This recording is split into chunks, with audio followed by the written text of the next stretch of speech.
Hi friends, today we're learning about feelings inside our heart. Our first heart is red.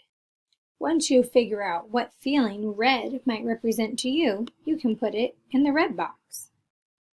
The next heart color is orange. What does orange represent for you in your feelings? Put that in the orange text box. The third heart is yellow. You can put your yellow feelings inside the yellow box.